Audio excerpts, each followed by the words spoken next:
Elle m'a hurlé dessus à cause d'un flacon de vinaigre balsamique devant nos invités. C'est à cet instant précis que j'ai cessé de l'aimer.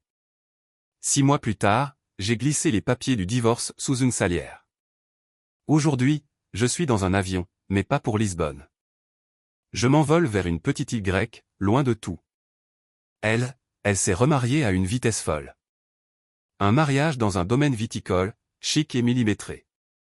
Tout semblait parfait jusqu'à ce que le toast d'un invité vienne tout pulvériser. Elle m'a appelé en hurlant, mais j'étais déjà à des milliers de kilomètres. Enfin, je respirais. Je m'appelle Nicolas Petit. J'ai 54 ans.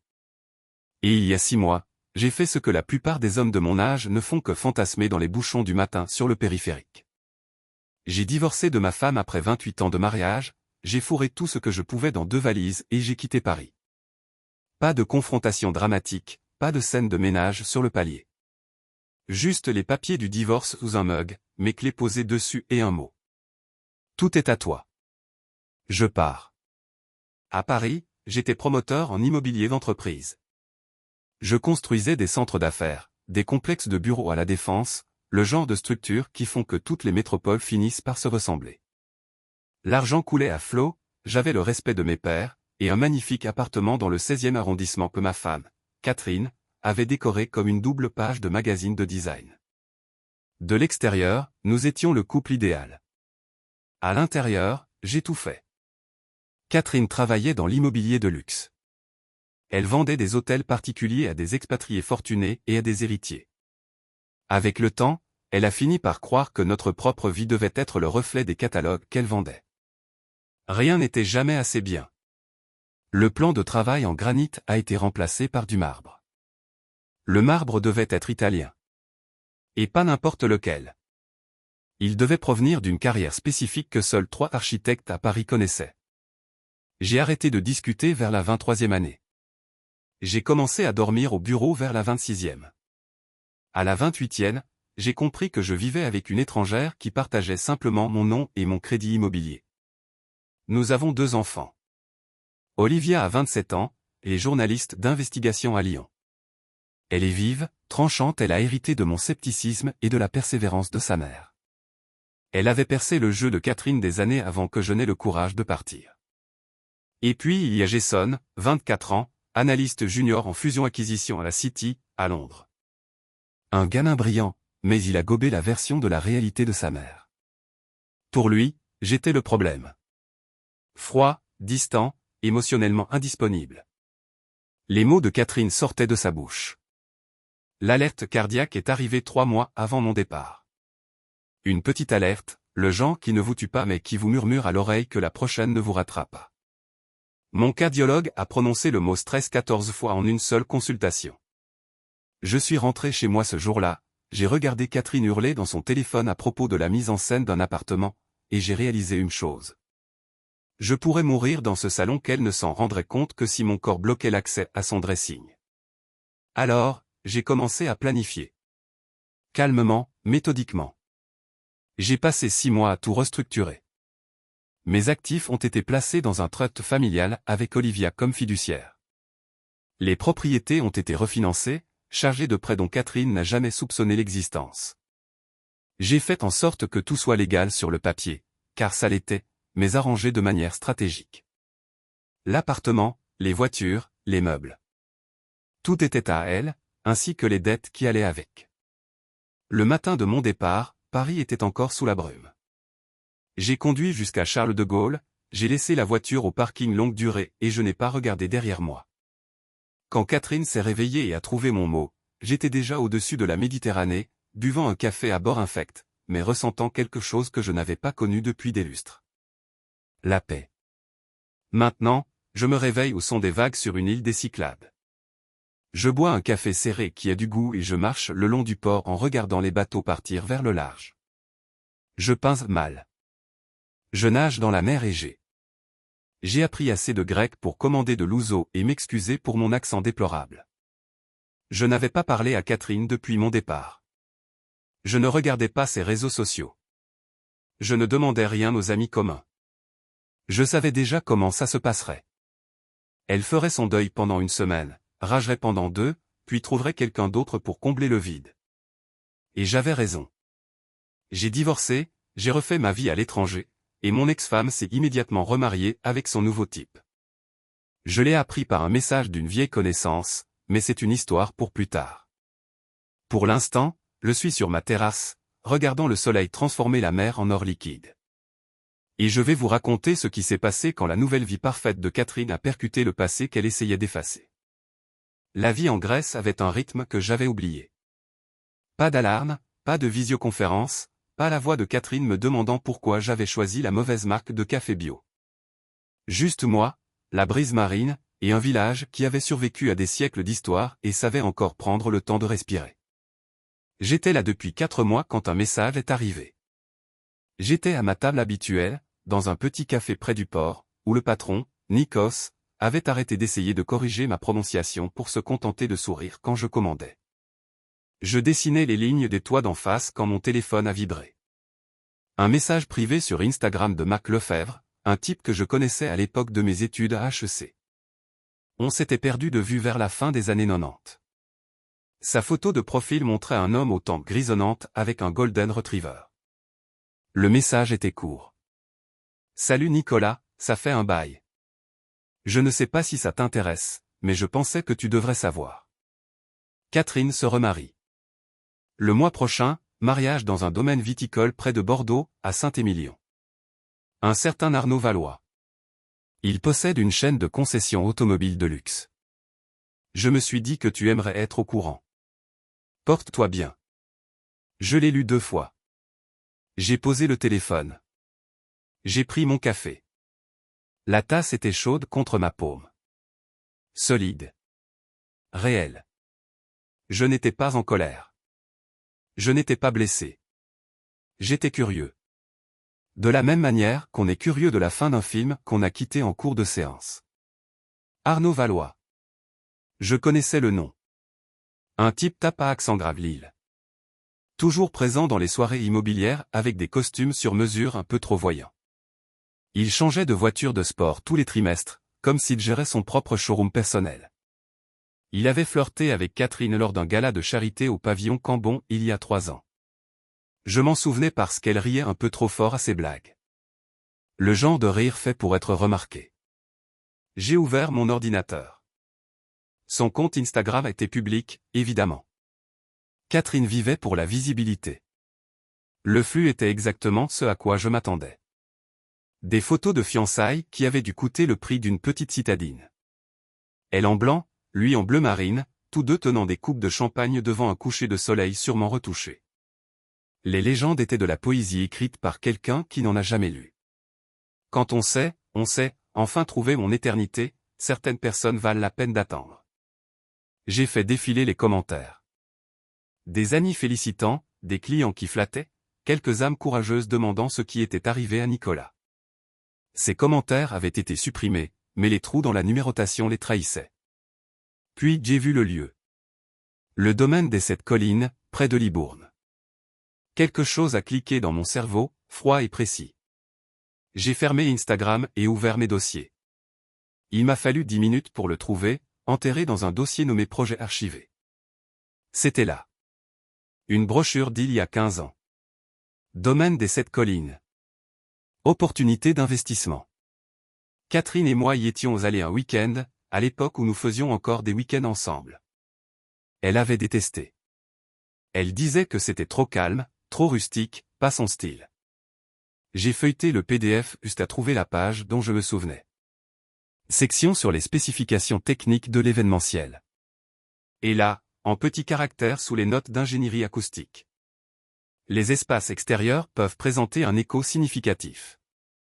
Système de sonorisation professionnel recommandé pour les discours. Test de matériel conseillé. Je me suis adossé à ma chaise. Nikos est passé avec un autre café. Je l'ai remercié dans mon grec approximatif. Il a ri et m'a tapoté l'épaule. Le mariage était dans 3 semaines. Catherine épousait Arnaud Valois dans un lieu dont l'acoustique pouvait porter un murmure à 100 mètres à la ronde. Et elle venait de le rendre public, avec tous les détails et un hashtag dédié. J'ai parcouru mes contacts et j'ai trouvé un numéro que je n'avais pas utilisé depuis des années. Richard Pelletier. Il dirigeait une société de traiteurs haut de gamme à Paris avant de prendre une semi-retraite dans le sud-ouest. Je l'avais aidé à restructurer un contrat de bail qui avait sauvé son entreprise en 2015. Il m'avait dit que si j'avais besoin de quoi que ce soit, je devais appeler. J'ai appelé. Il a décroché à la 3e sonnerie, la voix chaleureuse et surprise. On a discuté 5 minutes. Puis j'ai expliqué ce dont j'avais besoin. Pas grand-chose. Juste une petite faveur. Un nom ajouté à la liste des prestataires, un invité discret, un profil propre, une raison légitime d'être là. Richard est resté silencieux un instant, puis il a ri d'un ton bas et complice. Tu sais quoi, Nicolas? Je pense que je peux t'aider pour ça. C'est comme si c'était fait. Je l'ai remercié, j'ai raccroché, et j'ai fini mon café. Le soleil se couchait sur la mer Égée, peignant tout en or et orange. Je n'allais pas au mariage. Je n'en avais pas besoin. Mais j'allais m'assurer qu'il soit mémorable. Olivia m'a appelé 2 jours après ma discussion avec Richard. C'était le matin en Grèce, donc la fin de soirée pour elle à Lyon. Elle n'appelait jamais sans raison. Papa, a-t-elle dit sans préambule. J'ai vu l'Instagram de maman. Le mariage. Arnaud Valois. Tu es au courant? Je sais. Et comment tu vas? Sa voix s'est adoucie, comme elle le faisait quand elle essayait de lire entre mes lignes. Je vais bien, ma puce. Mieux que bien. Les choix de ta mère ne me concernent plus. Silence à l'autre bout. Puis. Jason y va. Il est le témoin d'Arnaud. Cela m'a arrêté net. J'ai posé mon café. Il est quoi? Arnaud le lui a demandé personnellement. Maman a présenté ça comme un immense honneur. Fusionner les familles, nouveau départ. Jason a tout gobé. Il pense que ça prouve que maman est passée à quelque chose de mieux. J'ai fermé les yeux. Mon fils, 24 ans, assez brillant pour analyser des tendances de marché, mais aveugle aux manipulations de sa mère. Et toi? J'ai reçu une invitation. Très formelle, très Catherine. J'ai envoyé mes regrets. Elle a marqué une pause. Papa, j'ai fait quelques investigations. Les concessions d'Arnaud Valois. Il y a un truc qui ne colle pas. Ses bilans financiers ont l'air propres, mais le schéma est mauvais. J'ai déjà vu ça quand j'ai enquêté sur une affaire de cavalerie budgétaire l'an dernier. C'était pour ça qu'Olivia était la meilleure. Elle voyait des motifs là où les autres ne voyaient que du bruit. Qu'est-ce que tu as trouvé? Rien de concret encore. Mais son calendrier d'expansion ne correspond pas à ses rapports de revenus. Il a ouvert 3 nouveaux sites en 18 mois. Ça demande un capital énorme. Ses lignes de crédit sont au maximum. Je pense qu'il utilise l'argent des nouveaux investisseurs pour éponger ses anciennes dettes. Une structure pyramidale classique. Combien de temps avant que ça ne s'effondre? 3 mois, peut-être 4. Il y a aussi un procès qui couve. Un ancien associé qui réclame des dommages pour fraude. C'est gardé secret, mais j'ai trouvé les dépôts au greffe du tribunal de commerce. J'ai regardé au loin. Un ferry manœuvrait pour entrer dans le port. Est-ce que ta mère sait? Bien sûr que non. Elle voit les voitures, les propriétés, le train de vie. Elle ne regarde jamais sous le capot. La voix d'Olivia est devenue plus dure. Papa, Jason est lié à ça. Si Arnaud tombe publiquement, ça va éclabousser tous ceux qui lui sont associés. Sa banque à Londres n'appréciera pas que leur analyste junior soit connecté à une affaire de fraude. À quoi penses-tu? Je pense, a-t-elle dit lentement, que quelqu'un devrait s'assurer que les bonnes informations fassent surface au bon moment. Avant que Jason ne s'enfonce davantage. J'ai souri. Ma fille, 27 ans, pensant déjà avec 3 coups d'avance. Tu sais que je ne peux être impliqué dans rien qui ressemble à du sabotage. Je sais. Mais tu m'as aussi appris que la vérité n'a pas besoin d'aide. Elle a juste besoin d'un bon timing. Elle s'est tue un instant. Je vais à Bordeaux.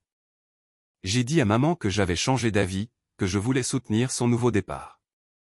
Olivia. Papa, Jason est mon frère. C'est un idiot, mais c'est mon idiot.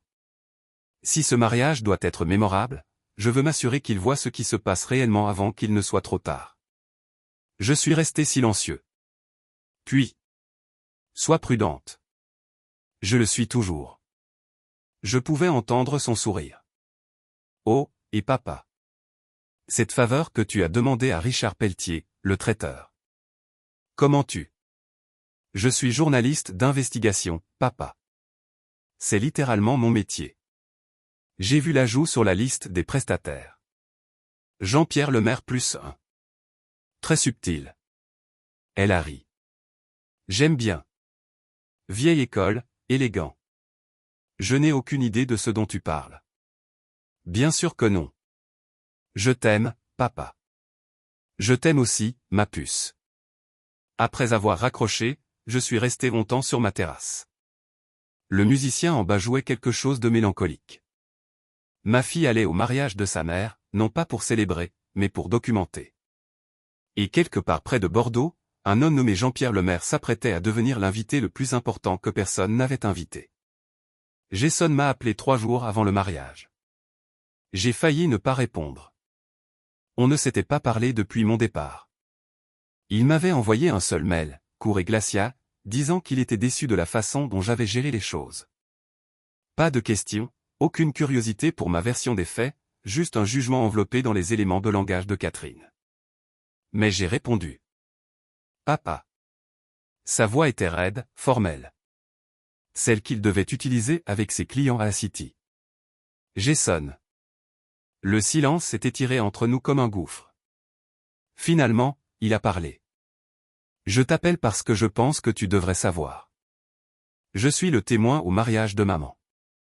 Arnaud me l'a demandé personnellement. Olivia m'en a touché un mot. Elle vient aussi, a-t-il ajouté, l'air surpris. Elle a changé d'avis au dernier moment. Je pensais que peut-être toi. Je n'y suis pour rien. T'as surfait ses propres choix. Nouveau silence. Puis. Arnaud est un type bien, papa. Il réussit. Il traite maman comme elle le mérite. Il est tout ce dont elle a besoin. Les mots sont restés suspendus.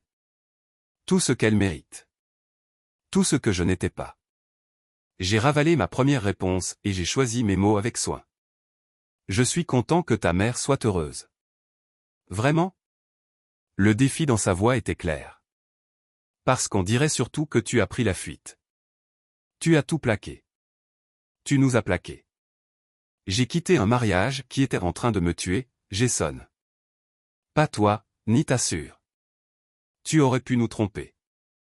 Tu as laissé un mot sur le comptoir comme si tu démissionnais d'un job de bureau. Je me suis levé et j'ai commencé à faire les 100 pas. Ta mère et moi sommes restés ensemble 28 ans. Pendant 23 de ces années, j'ai essayé d'être assez. De satisfaire des standards qui changeaient dès que je m'en approchais. J'ai fait une alerte cardiaque, Jason. Légère, mais bien réelle. Le médecin m'a dit que le stress finirait le boulot que la génétique avait commencé. Alors, j'ai fait un choix. En t'enfuyant. En sauvant ma propre vie. Ma voix était plus dure maintenant. Et si tu penses que c'est de la faiblesse, alors ta mère t'a bien formaté. Il s'est tu. J'entendais le bruit de Londres en arrière-plan. Jason, j'ai repris plus doucement. Je connais Arnaud. Pas intimement, mais assez. Promets-moi juste une chose. Quand tu seras là-bas, à regarder ta mère se marier, fais attention. Pas à ce que les gens disent. À ce qu'ils ne disent pas. Qu'est-ce que c'est censé vouloir dire? Ça veut dire que les meilleurs investisseurs posent des questions. Ils vérifient. Ils regardent les fondamentaux, pas seulement la performance apparente. Tu es doué pour ça. Ne t'arrête pas de le faire juste parce qu'il s'agit de la famille. Je n'ai pas besoin de conseils de carrière, papa. Je ne parle pas de ta carrière. Je parle de ton jugement. Arnaud Valois a construit quelque chose d'impressionnant. Très impressionnant. Demande-toi comment il a fait. Demande-toi si les chiffres tombent juste. Tu essaies d'empoisonner le truc. J'essaie de te protéger. Il y a une différence. De quoi? De devenir un dommage collatéral quand la réalité rattrapera les apparences. Jason est resté silencieux un long moment. Puis, je dois y aller. Le dîner de répétition est dans quelques jours. Je dois préparer mon discours. Jason. Au revoir, papa. La ligne a coupé. J'ai posé mon téléphone et j'ai regardé amer. Quelque part à Londres, mon fils m'en voulait d'être parti. Quelque part à Lyon, ma fille bouclait sa valise pour aller documenter un désastre. Et quelque part dans le Bordelais, Catherine s'apprêtait à épouser un homme dont l'empire reposait sur des fondations qui commençaient déjà à se fissurer. J'ai repris mon téléphone. J'ai envoyé un SMS à Olivia. Garde un île sur ton frère. Sa réponse a été immédiate. Déjà sur le coup. Le dîner de répétition s'est déroulé sans moi, mais Olivia m'envoyait des mises à jour comme s'il s'agissait d'une dépêche d'agence. Des textes courts, cliniques. Arrivé. Catherine a l'air nerveuse. Arnaud en fait trop. Le toast de Jason parlait de nouveau départ. Il ne t'a pas mentionné une seule fois. Puis, Jean-Pierre Lemaire vient de se présenter à Arnaud.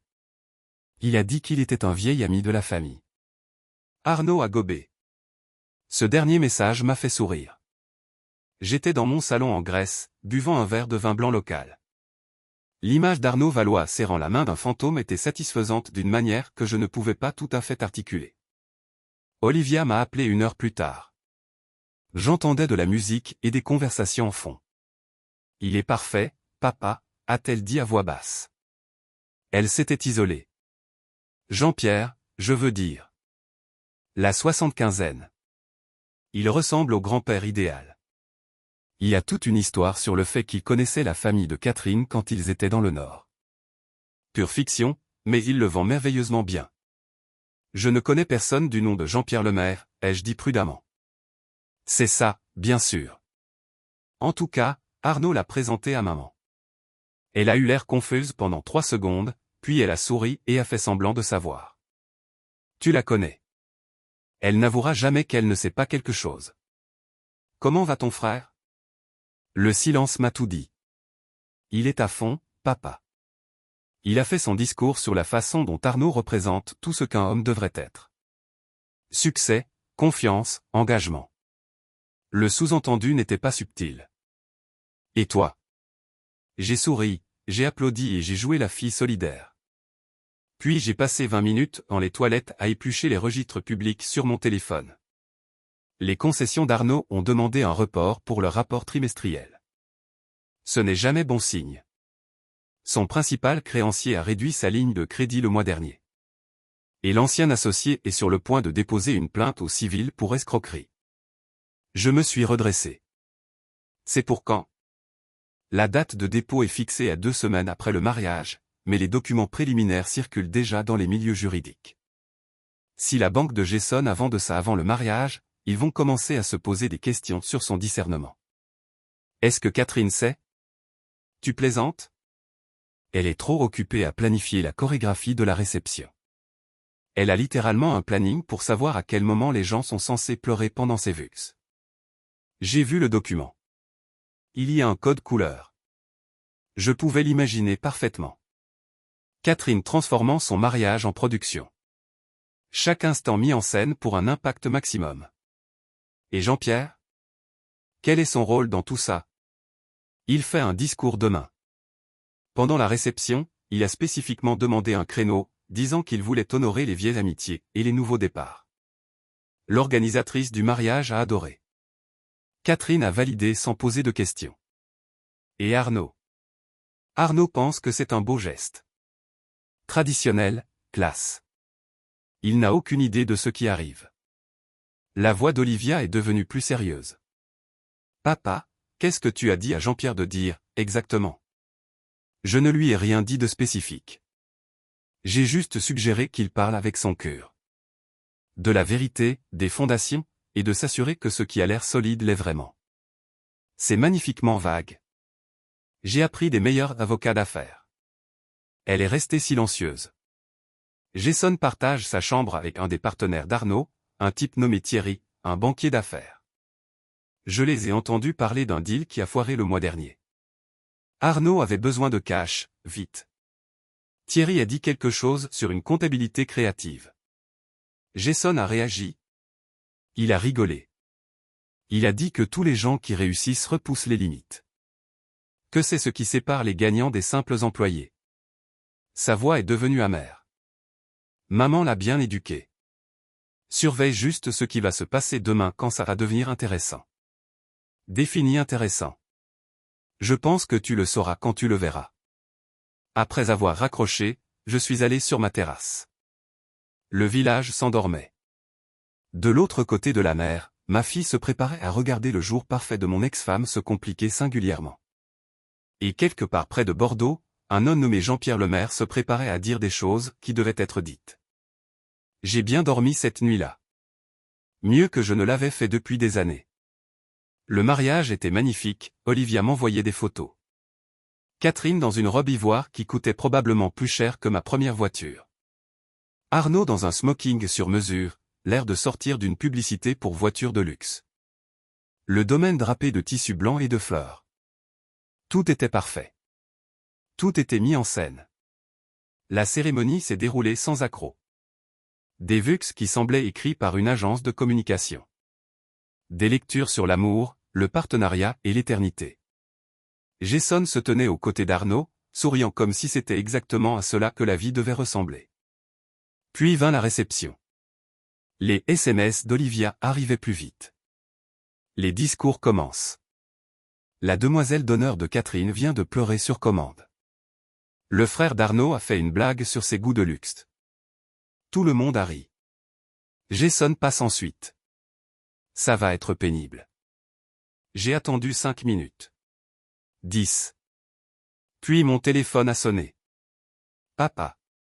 La voix d'Olivia était tendue, urgente. Tu dois entendre ça. J'enregistre. Elle a dû tendre son téléphone car soudain, j'entendais la réception. La voix de Jason résonnait clairement, amplifiée par l'excellente acoustique du lieu. Arnaud Valois est le genre d'homme auquel nous devrions tous aspirer. Mon fils disait qu'il avait bâti un empire par le travail et la vision. Qu'il traitait sa mère comme une reine. Il m'a montré ce qu'est le vrai succès. À Arnaud et Catherine, que votre avenir soit aussi brillant que votre passé est oublié. Que votre passé soit oublié. La pique était claire. J'étais le passé. L'échec. La chose qu'ils avaient dépassée. Applaudissements. Bruit de verre. Puis la voix d'Olivia est revenue. Jean-Pierre passe maintenant. C'est parti. Le bruit de la foule s'est calmé. J'ai entendu quelqu'un se racler la gorge. Puis une voix, plus âgée, posée, avec cette autorité naturelle qui force l'écoute. Bonsoir à tous. Je m'appelle Jean-Pierre Lemaire et je connais la famille de Catherine depuis de nombreuses années. Le mensonge était servi avec une assurance totale. Je voulais prendre un moment pour célébrer cette union, mais aussi pour parler de quelque chose d'important. La vérité. Le silence s'est fait plus pesant. Je l'entendais à travers le téléphone. Catherine, tu es rayonnante. Arnaud, tu as visiblement fait une forte impression. Pause. J'ai passé ma vie dans les affaires, j'ai vu beaucoup de contrats, beaucoup de partenariats. Et ceux qui durent sont ceux qui sont bâtis sur des fondations solides, pas sur les apparences, pas sur les promesses. Des fondations. Nouvelle pause, plus longue cette fois. Alors, je veux proposer un toast à Catherine et à sa deuxième chance au bonheur. Et à Nicolas, où qu'il soit ce soir. Probablement dans un endroit calme, probablement en train de peindre, probablement en train de respirer, enfin. Sa voix portait à travers le domaine comme si c'était fait pour. Catherine, j'espère que tu es sûre d'avoir fait une bonne affaire, ma chère. Parce que d'où je me tiens, on dirait bien que tu as échangé une terre ferme contre des sables mouvants. Silence de mort. Le genre de silence qui rend l'air épais. Mais bon, a continué Jean-Pierre, d'un ton plus léger, qu'est-ce que j'en sais? Je ne suis qu'un vieil homme qui croit qu'il faut poser des questions. Comme. Comment peut-on ouvrir 3 concessions en 18 mois sans financement traditionnel? Ou. Pourquoi un homme d'affaires prospère a-t-il besoin de restructurer ses lignes de crédit chaque trimestre? Ou encore. Que se passe-t-il quand la musique s'arrête et que tout le monde cherche une chaise? J'entendais du mouvement maintenant, de la confusion, quelqu'un essayait de s'approcher du micro. Quoi qu'il en soit, a dit Jean-Pierre en concluant avec élégance, aux jeunes mariés. Que votre éternité soit plus bruyante que votre passé, et que vous obteniez tous les deux exactement ce que vous méritez. Puis la ligne est devenue chaotique. Des voix qui se chevauchent, quelqu'un qui crie, la musique qui repart soudainement, trop fort, pour essayer de couvrir le désastre. Olivia a repris le téléphone, essoufflée. Papa, purée. Catherine vient de s'enfuir en courant. Arnaud est livide. Jason a l'air d'avoir été percuté par un camion. La moitié de la salle est sur son téléphone. L'autre moitié fait semblant de rien. Où est Catherine? Dehors. Je la vois par la fenêtre. Elle fait les 100 pas. Elle vient de sortir son téléphone. Olivia a marqué un temps d'arrêt. Oh mon Dieu. Elle appelle quelqu'un. Papa, je crois qu'elle t'appelle. Mon téléphone a vibré. Le nom de Catherine a illuminé l'écran. Un numéro que j'avais effacé mais que je reconnaissais encore. Je dois y aller, ai-je dit à Olivia. Garde un île sur ton frère. Il va avoir besoin de toi. J'ai basculé l'appel. Catherine. Sa voix tremblait de rage. Tu as envoyé quelqu'un saboter mon mariage. C'est toi qui as monté ça. Tu as envoyé cet homme. Je n'ai aucune idée de ce dont tu parles. Je suis en Grèce. Ne me mens pas. Ce discours, ces questions. C'était toi. C'était moi? Ou c'était juste quelqu'un qui posait les questions qui auraient dû être posées il y a des mois? Elle respirait bruyamment. Je pouvais l'imaginer dans sa robe de créateur, maquillage parfait, mais son monde s'effondrant. Tu es un lâche, Nicolas. Tu l'as toujours été. Tu n'as pas pu m'affronter toi-même, alors tu as envoyé un mercenaire gâcher ma journée. Ta journée n'est pas gâchée à cause de moi, Catherine. Elle est gâchée parce que tu l'as construite sur du sable l'appelant du roc. Je te hais. Je sais. Mais ce n'est plus mon problème. J'ai gardé ma voix calme. Retourne à ton mariage. Souris aux caméras. Fais ce que tu sais faire de mieux. Joue la comédie. Arnaud le fera aussi. Arnaud fera quoi? Il te défendra. Il expliquera ses questions. Mais Catherine. Cet homme ne peut même pas expliquer ses propres bilans. Bonne chance pour expliquer tes choix. Elle a poussé un cri étouffé, entre le sanglot et le hurlement. Puis la ligne a coupé. J'ai posé mon téléphone, j'ai regardé les lumières du village se refléter sur la mer. De l'autre côté de la Méditerranée, le mariage parfait de mon ex-femme venait de devenir inoubliable. Et quelque part dans ce chaos, mon fils commençait enfin à se poser les questions qu'il aurait dû poser des mois auparavant. La vérité n'a pas besoin de permission pour parler. Elle a juste besoin d'une bonne acoustique et d'un timing parfait. La vidéo a envahi Internet en quelques heures. Quelqu'un au mariage, probablement un des plus jeunes invités, avait filmé l'intégralité du toast de Jean-Pierre et l'avait posté sur TikTok. Au matin, à l'heure grecque, elle comptait déjà un demi-million de vues. Le soir, plus de 3 millions. La légende disait. Un toast de mariage sauvage détruit la mariée. Attendez la fin. L'espace commentaire était impitoyable. Est-ce qu'il vient de lui demander si elle avait fait une bonne affaire? Brutal. Regardez sa tête à minuit 47. Elle sait. Que votre éternité soit plus bruyante que votre passé. C'est le meurtre le plus élégant auquel j'ai jamais assisté. Une compilation a circulé. Le visage de Catherine figé au moment précis où Jean-Pierre disait bonne affaire, zoomé, ralenti. Son sourire qui s'effondre, sa coupe de champagne qui penche, la réalisation qui se répand sur ses traits comme de l'encre renversée. C'est devenu un mème en 24 heures. Le visage de Catherine au mariage était partout. Twitter, Instagram, Reddit. On s'en servait pour illustrer les regrets, les mauvaises décisions, le karma instantané. Olivia m'envoyait des liens. Papa, c'est partout. Le nom de maman est en tendance. Son agence immobilière reçoit des appels. Les clients posent des questions. J'ai parcouru le contenu. Je n'ai rien ressenti. Ni satisfaction, ni culpabilité. Juste l'observation distante des conséquences arrivant à l'heure. Puis Jason a appelé. Papa. Sa voix était différente. Plus petite. On doit parler. Je t'écoute. Les concessions d'Arnaud font l'objet d'un audit. Le procès dont Jean-Pierre a parlé a été déposé hier. Un ancien associé affirme qu'Arnaud utilisait l'argent des investisseurs pour couvrir ses dettes personnelles. Les banques gèlent ses avoirs. Il a marqué une pause. Mon cabinet m'a convoqué. Ils m'ont posé des questions sur ma relation avec Arnaud. Ils m'ont demandé si j'avais eu connaissance de sa situation financière avant le mariage. Qu'est-ce que tu leur as dit? La vérité. Que je ne savais pas. Que j'aurais dû poser des questions, mais que je ne l'ai pas fait. Sa voix s'est brisée. Ils me mettent à pied à titre conservatoire, en attendant l'enquête. Ils disent que mon jugement est compromis. J'ai fermé les yeux. Je suis désolé, mon fils. Est-ce que tu le es vraiment? Parce que tu savais. Tu savais que ça arrivait et tu m'as laissé foncer dedans. Je t'ai prévenu. Je t'ai dit de regarder les fondamentaux. Tu as appelé ça du sabotage. Tu aurais pu me dire la vérité directement au lieu de jouer à des jeux avec des invités surprises et des avertissements cryptiques. Est-ce que tu m'aurais écouté? Si je t'avais appelé pour te dire qu'Arnaud Valois était un escroc, m'aurais-tu cru? Ou aurais-tu défendu ta mère et m'aurais-tu traité d'aigri? Silence long et pesant.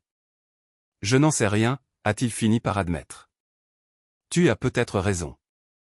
Peut-être que je n'aurais pas écouté. Il a expiré bruyamment. Olivia m'aide. Elle a épluché tous les registres publics. Elle m'a tout montré. Les procès, les saisies, le schéma de fraude qui remonte à 3 ans. Tout était là. Je ne voulais juste pas le voir. Ta mère a cet effet sur les gens. Elle vous pousse à vouloir croire en sa version de la réalité. Elle ne me parle plus, a dit Jason doucement. J'ai essayé de l'appeler. De lui demander si elle savait pour les problèmes d'Arnaud. Elle a dit que je la trahissais, que je choisissais ton camp.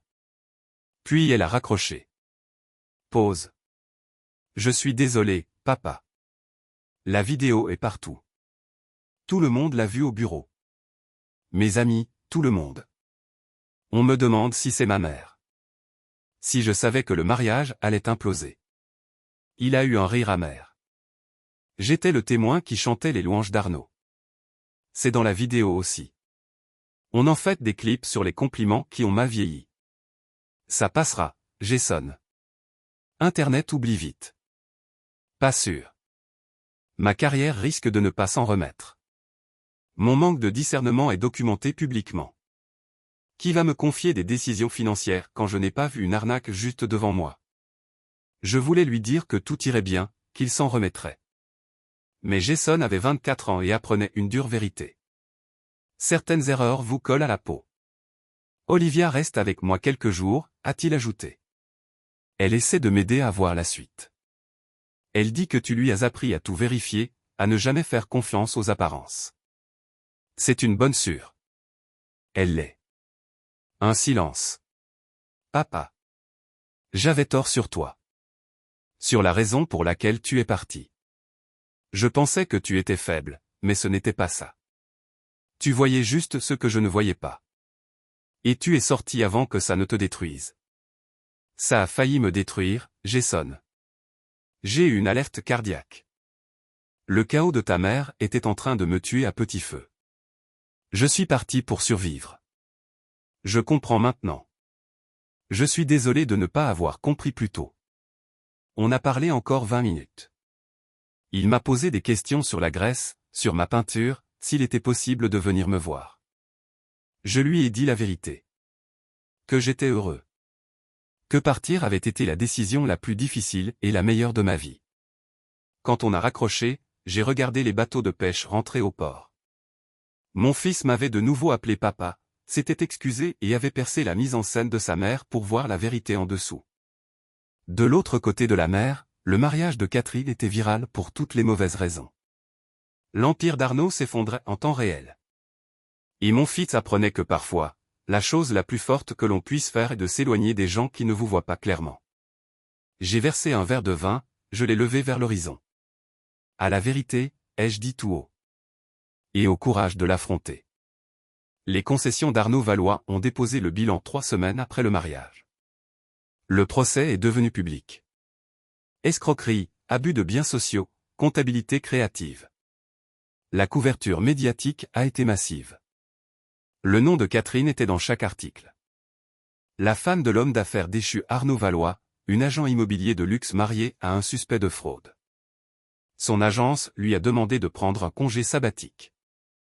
Les appels clients ont chuté de 70% en une semaine. Olivia m'a envoyé les documents du tribunal. Je les lisais en prenant mon café. L'appartement que Catherine et Arnaud avaient acheté ensemble était grevé de 3 hypothèques. Les voitures étaient en leasing à des taux suggérant un désespoir financier total. Les comptes joints ont été vidés par les créanciers dans les 48 heures suivant le dépôt de bilan. Tout ce que Catherine pensait avoir gagné en épousant Arnaud disparaissait plus vite que ce n'était apparu. Mon téléphone a sonné. Olivia. Papa, tu dois savoir. Je sors d'un appel avec maman. Elle est poursuivie en justice. Les créanciers d'Arnaud ont découvert qu'elle avait reçu des cadeaux et des virements pendant leur brève union. Ils affirment qu'elle était au courant de la fraude, qu'elle a bénéficié de l'argent détourné. Est-ce qu'elle savait? Elle jure que non. Mais papa, les preuves sont accablantes. Arnaud lui a acheté une voiture 2 semaines avant le mariage. 40 000 € en liquide provenant d'un compte alimenté par les investisseurs. Légalement, elle est responsable. Il demande combien? 280 000 €, plus les frais de justice. Pause. Elle ne les a pas. Tu te souviens de l'appartement du 16e que tu lui as laissé? De tous ces refinancements que tu as fait avant de partir. Ceux qu'elle ignorait? Exactement. Il s'avère que l'appartement vaut moins que ce qui est dû à la banque. Elle ne peut pas le vendre sans perdre d'argent. Elle ne peut plus emprunter. Elle est piégée. Et Arnaud? Arnaud a disparu. Littéralement. Ses avocats ne savent pas où il est. On soupçonne qu'il a fui dans un pays sans extradition. Olivia a eu un rire sec. Maman l'a épousé il y a 6 mois. Maintenant, elle est seule avec ses dettes et une vidéo virale qui remonte dès que quelqu'un tape son nom sur Google. Est-ce qu'elle t'a demandé de l'aide? Elle a d'abord appelé Jason. Il lui a dit qu'il gérait sa propre crise de carrière à cause de son association avec Arnaud. Puis elle m'a appelé, m'a demandé si je pouvais lui prêter de l'argent. J'ai dit non. Comment l'a-t-elle pris? Comme tu l'imagines. Elle a dit que j'étais sans cure. Que la famille s'aidait mutuellement. Qu'elle m'avait mieux élevé que ça. La voix d'Olivia s'est durcie. Je lui ai répondu qu'elle m'avait élevé pour vérifier les faits avant de prendre des décisions. Et qu'elle aurait dû vérifier Arnaud avant de l'épouser. Ça n'a pas dû plaire. Elle a raccroché, puis m'a envoyé un SMS disant que je suis juste comme toi. Froid, calculateur, incapable d'aimer. Pause. Je l'ai pris comme un compliment. J'ai souri malgré moi. Comment va ton frère? Mieux. Son cabinet a levé sa mise à pied après 2 semaines. Ils ont tout examiné et ont déterminé qu'il n'avait aucune connaissance réelle de la fraude d'Arnaud. Mais papa, sa réputation a pris un coup. Il a été réaffecté à une division plus petite. Moins de contacts clients, moins de visibilité. Il lui faudra des années pour regagner la confiance. Il le fera. Il est intelligent et résilient. Oui. Et il apprend. Il m'a appelé hier pour me dire qu'il revoyait toutes ses certitudes sur toi et maman.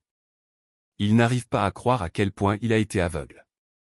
On voit tout ce qu'on veut voir jusqu'à ce que ce ne soit plus possible.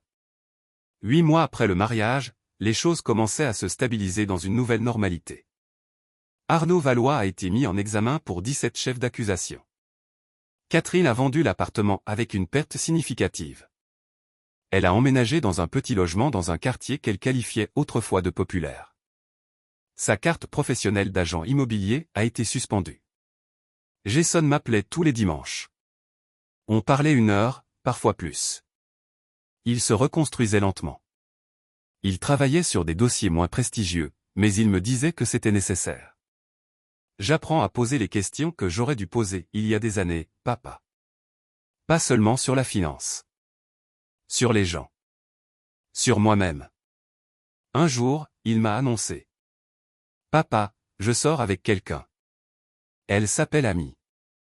Elle est institutrice. Rien de clinquant. Elle est juste. Vrai.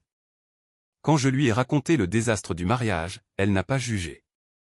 Elle a juste demandé si j'en avais tiré une leçon. Une femme intelligente. Elle l'est. J'aimerais que tu la rencontres. Je pensais venir te voir en Grèce pendant une semaine, si tu es d'accord. Je veux voir où tu vis. Comprendre ce que tu as bâti. On a fixé les dates. Olivia a décidé de se joindre à nous. Des retrouvailles familiales sur mon île. C'était impensable un an auparavant. Entre-temps, ma vie continuait. Mon cardiologue grec me disait que je devais continuer ce que je faisais. Peu de stress, de l'exercice, du bon vin, une meilleure compagnie. Je peignais davantage. Un de mes tableaux montrait deux silhouettes s'éloignant l'une de l'autre. L'une vers le chaos, l'autre vers le calme. Je l'ai appelé Divergence et je l'ai accroché dans mon salon. 14 mois après avoir quitté Catherine, j'ai rencontré quelqu'un. Elle s'appelait Elénie. Elle avait 50 ans, elle était grecque et tenait une petite librairie près du port. On s'est rencontrés alors que je cherchais des romans en français, et elle m'a recommandé de la poésie grecque à la place. Vous vivez ici maintenant, m'a-t-elle dit dans un français charmant. Vous devriez comprendre la langue de cet endroit. On a commencé par des cafés, puis des dîners, puis de longues promenades. Elle ne savait rien de mon passé. Elle n'a pas cherché mon nom sur Google. Elle m'a juste accepté tel que j'étais au présent. On dirait que vous avez traversé quelque chose de difficile, m'a-t-elle dit un jour. Mais vous en êtes ressorti. C'est ce qui compte. Elénie était veuve. Elle comprenait la perte et la reconstruction. Nous comparions nos notes comme des architectes discutant de fondation. La deuxième fois qu'on construit quelque chose, disait-elle, on le construit mieux parce qu'on sait ce qui supporte vraiment le poids. Jason l'a rencontré lors de sa visite. Ils ont discuté de littérature pendant 2 heures. Au dîner, il m'a pris à part. Elle est merveilleuse, papa. Complètement différente de maman. Elle écoute vraiment quand tu parles. Est-ce que tu es heureux?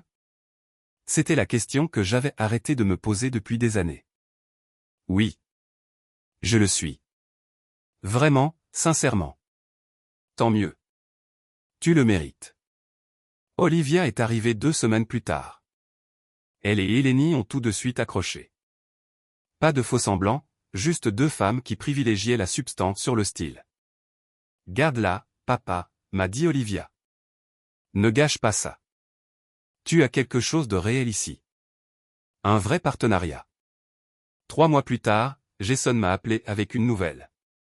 Il avait été promu. Son cabinet avait reconnu son jugement retrouvé, son approche méticuleuse, sa volonté de poser les questions difficiles. Ils disent que je suis l'analyste le plus rigoureux qu'ils aient maintenant, a-t-il dit avec fierté. Parce que je vérifie tout. Je ne prends rien pour argent comptant. J'ai appris de toi, à la dure. Mais j'ai appris. Catherine a fini par déposer le bilan personnel. Ses parents l'ont aidée à se réinstaller en Bretagne, loin des souvenirs de Paris. J'ai entendu dire qu'elle travaillait dans une boutique de décoration, vendant des meubles de série. Bien loin de l'immobilier de luxe. Je n'éprouvais aucun triomphe, juste une tristesse pour ces années gâchées. Pour cette femme qui aurait pu être une partenaire, mais qui a choisi d'être une actrice. Arnaud Valois a été condamné à 8 ans de prison ferme pour escroquerie et blanchiment. Les victimes ont récupéré environ 30 centimes pour chaque euro investi. Un soir, Elénie et moi étions sur ma terrasse. Le soleil se couchait, peignant tout de nuances d'ambre et de rose. Elle me lisait des passages d'un livre, et je dessinais son profil. « Tu sais ce que j'aime chez toi ?» a-t-elle demandé soudainement. « Dis-moi. » Tu es présent. Complètement présent. Tu ne joues pas de rôle. Tu ne planifies pas 3 coups d'avance. Tu es juste là. Il m'a fallu 54 ans pour apprendre ça. Mieux vaut tard que jamais. Elle m'a pris la main. On est resté là à regarder la mer passer de l'or à l'argent. Les bateaux passaient, se dirigeant vers le large. Je repensais à l'homme que j'avais été. Stressé, étouffé, mourant lentement dans un appartement magnifique avec une femme qui ne le voyait jamais. Cet homme me semblait être une connaissance croisée par hasard, mais jamais comprise. L'homme assis sur cette terrasse, avec une femme qui connaissait son présent mieux que son passé, était celui que je m'étais battu pour devenir. Mon téléphone a vibré. Un SMS de Jason. Ami a dit oui. On se fiance. Est-ce qu'on peut faire le mariage en Grèce? Petit, authentique, juste les gens qui comptent. Eleni et toi pourriez nous aider à l'organiser. J'ai montré le message à Eleni. Elle a souri, les yeux brillants. Dis oui. Dis-lui que nous serions honorés. J'ai répondu. Félicitations, mon fils. La Grèce, c'est parfait. On va faire quelque chose de beau. De vraiment beau. Sa réponse a été immédiate. Merci, papa. Pour tout. Pour m'avoir montré ce qu'est la vraie force. Je t'aime. J'ai posé mon téléphone. J'ai regardé Eleni, la mer, ce village que j'avais choisi comme foyer. C'est bien, ai-je dit. Oui, a acquiescé Eleni. C'est très bien. Et pour la première fois depuis plus longtemps que je ne pouvais m'en souvenir, je n'attendais pas que le ciel me tombe sur la tête. Je ne planifiais pas de sortie de secours.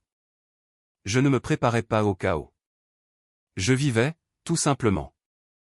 Pleinement, honnêtement, sur une terre solide. Merci d'avoir écouté mon histoire jusqu'au bout. Si elle a résonné en vous, laissez un like, écrivez en commentaire ce qui vous a le plus touché et n'oubliez pas d'indiquer d'où vous venez. Abonnez-vous à la chaîne, de nombreuses autres histoires arrivent bientôt.